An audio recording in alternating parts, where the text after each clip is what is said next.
He comes and goes, the one who walks here and there. So do I, apparently. Sorry I was gone, faithful listeners.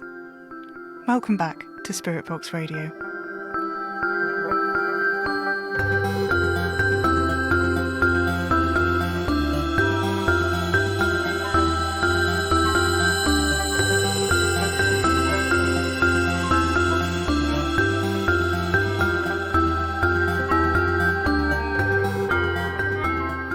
Hello, faithful listeners. Long time no speak. I've missed you. Did you miss me? I'm sorry, I've been asleep.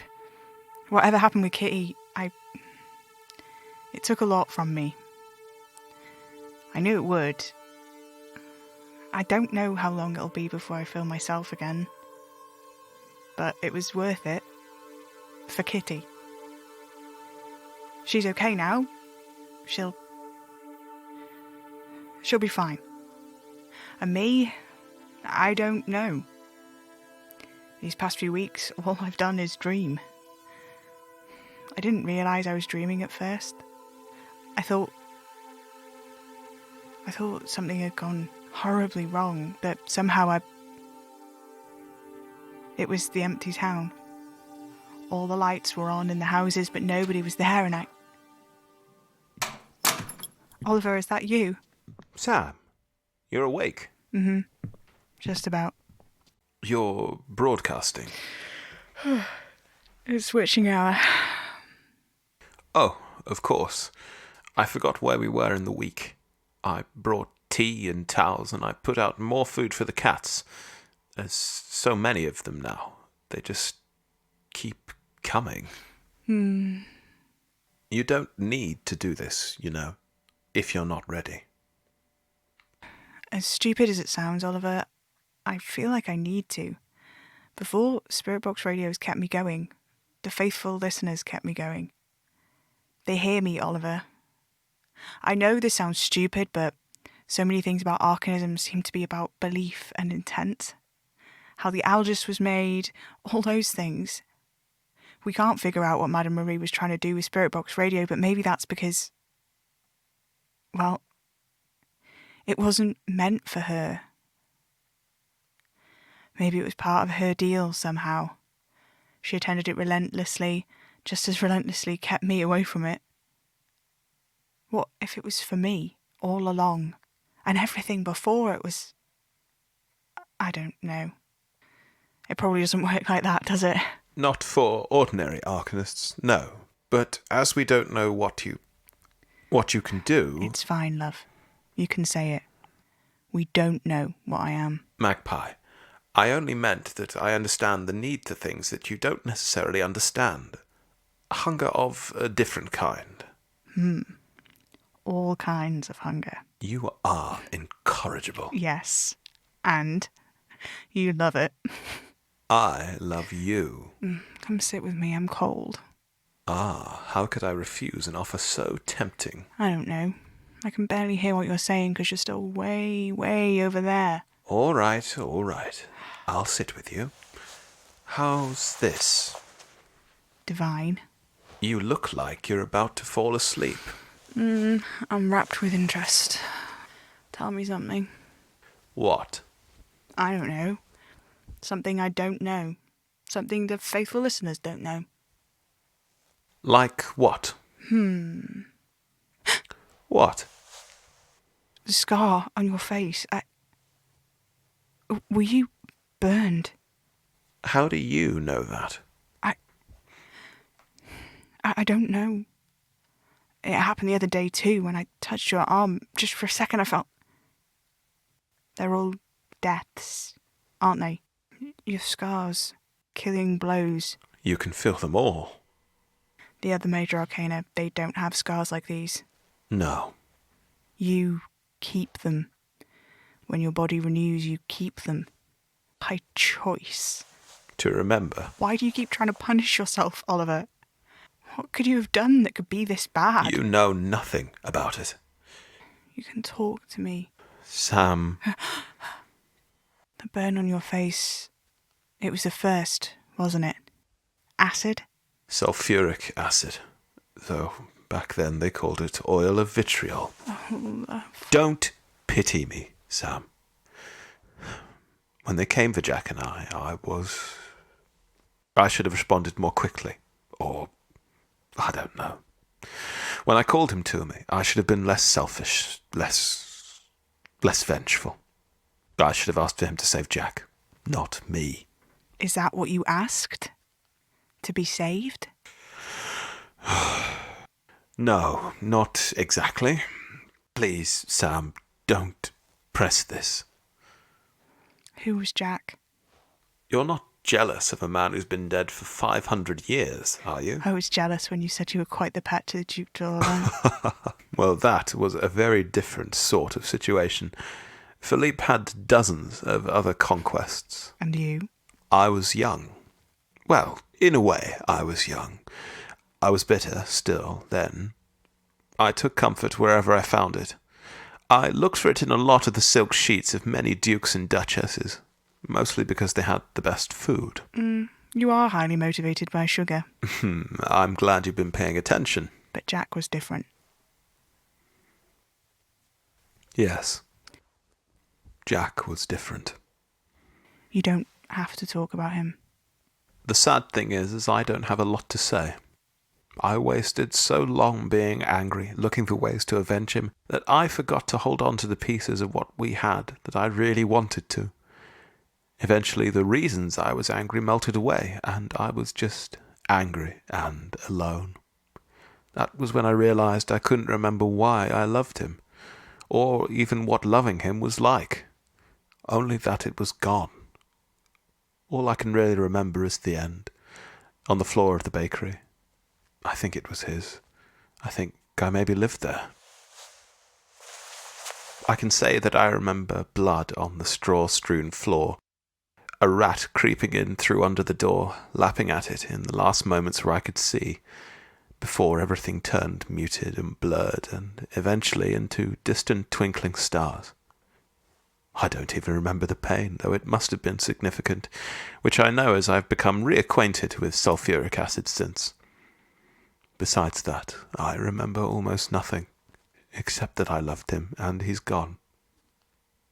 He's been gone a long time, Magpie. I'm sorry. Whatever for. I wish you didn't hurt. Everyone hurts, from time to time. If I could take it from you, I would. Don't say that. I don't wish myself or anyone else any suffering, but I don't want to forget. It's a part of me. Would you want to forget the times you've been hurt? My apologies. I wasn't thinking. It's all right. You forgot that I forgot everything. I suppose I did. Are you okay? Yeah, it's fine. Just your shoulder. Oliver, were you burned at the stake? That. You know, it was over surprisingly quickly, and it was extremely satisfying to walk away from the next day. The guy who did it, his face before you what? Oh, right. Yes. Oh, Oliver.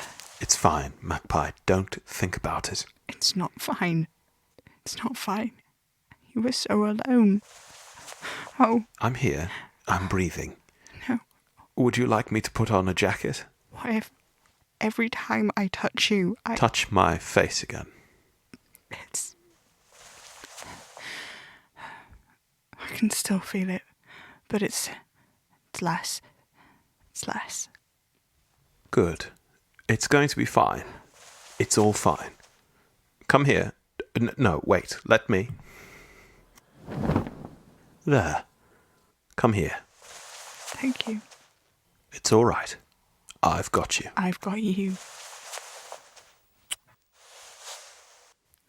The one on your shoulder. The blanket isn't helping. No, it is. A little, but the one on your shoulder. Yes, it's an interesting story, actually, that one. What? I can't. Why not? It is to do with my duties as a major arcana. So you're forbidden? Sort of. It's a more light binding than other things, but it's there. Well, why don't you just tell me. There's so much where I... Sorry? Just try. Please? If it's not... If this is... I don't know. If it's easier to say this than it is for any of that, then just tell me. I can't. What if I just... Tell me, Oliver. I was sent to challenge a young arcanist in the trenches. I forget which side they were fighting on. It was a beautiful field in France last time I had visited. I'm sure that's why he sent me, in particular, not one of the others. I had ridden a horse through there with the Countess. We'd lain amongst the long wildflowers. It was all gone, just mud and death. Instead of wildflowers, barbed wire grew in nasty coils, petals of torn fabric and flesh quivering in the wind. The air, which had been so fresh and thick with florals that you could have bottled it for perfume, was rank, putrid, heavy with death and gunpowder. Dead men lay down, reaching still towards the trenches across no man's land, limbs ground to mulch, a vile thing. Engines juddering, shouting across the noise of it all. The arcanist I'd been sent to claim was no more than a boy, his face and hands dirty. He would not be missed amidst the gunfire in hell, but I hesitated to take him. But there was pluck to him, a mightiness. There was something of a look about him, something wily that I admired, that made me smile. I didn't want to claim him for the arcane, even though I knew that was my task. It was my duty. I was bound to it. And then, well, I heard it like a flutter of wings and then silence. In that place of mechanisms and grindings and screamings and groaning and whimpering in pain, it was remarkable. It all fell away. I even caught a whiff of the fresh flowery breeze that had torn through my hair that day had come with the Countess. And there, upon the edge of the trench, apart in the grey clouds above him like a blue halo, stood Strife. His face was twisted in a smile that was beautiful but also horrible to look at. The longer you look at him, at Scourge, at Scarcity, the more you begin to see that though at first they seem solid, their edges run off like ink bleeding into nothing. They are more and less solid than they should be, and nothing quite touches them. Nothing. The dirt of war didn't sully Strife's toes as he perched upon the edge above me, but some ways down, beyond the boy's shoulder. He's only there an instant, basking in glorious sun. Of them, I'd always liked Strife the best of the three of them. There is something direct about him compared to the others.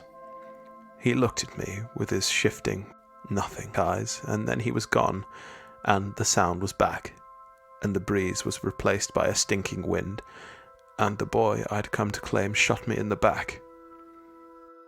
I wonder what he thought of me, the boy, when he shot me, and before.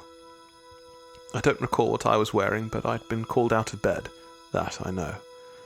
Silk, most likely. This strange, clean man, dressed in silk, had appeared before him in this sad, dirty gouge in the earth. What else was he supposed to do but shoot me? I had my back to him, so I never saw his expression, but as I fell to my knees, I heard a little gasp. It took a while for me to die. The bullet went right through me. It tore my lung. I felt it collapse in my chest, that unmistakable animal panic that sets in when you cannot breathe enough. I could feel the blood in my throat. The boy crouched beside me in the filth. He pulled me into his lap. He spoke too fast for me to hear him, and too quietly. He was still holding me when I reset. His eyes lit up when I sputtered awake. I suppose it must have seemed like a miracle to him. He released me at once, eyes filled with tears and wonder. He shuffled back to let me stand, even though my head rose over the top of the trench. He opened his mouth, I think, to tell me to be careful. He never said the words. I stepped forward. It's easier than you'd think. to plunge your hand into someone's chest. With that same fluid movement, I pulled his heart free and held it there in my palm. His mouth was still open, his eyes still filled with wonder. He didn't have time to feel fear, not until his knees gave out.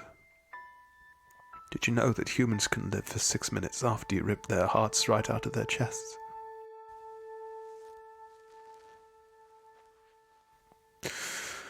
I can't believe I told you that.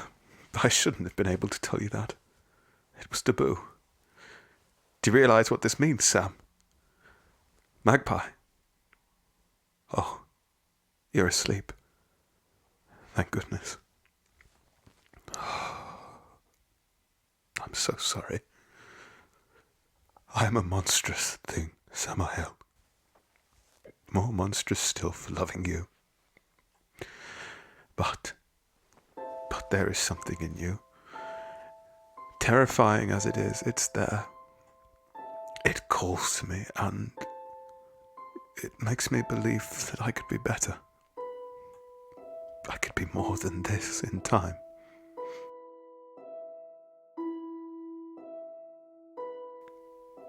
Oh, the microphone.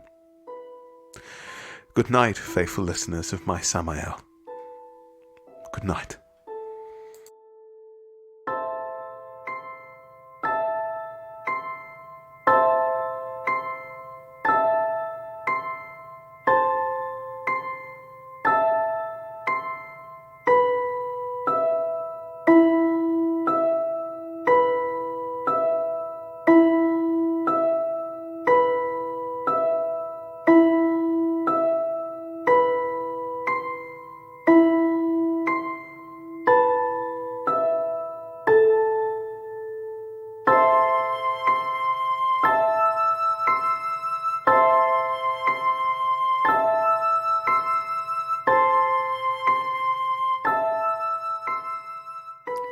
Spirit Box Radio is a podcast created by Pippin A. Major for Hanging Sloth Studios.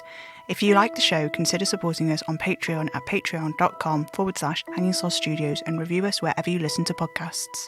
This episode starred Will Cummings as Oliver and Pippin A. Major as Sam Enfield. Spirit Box Radio is recorded in front of a dead studio audience.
Tune in, get spooky.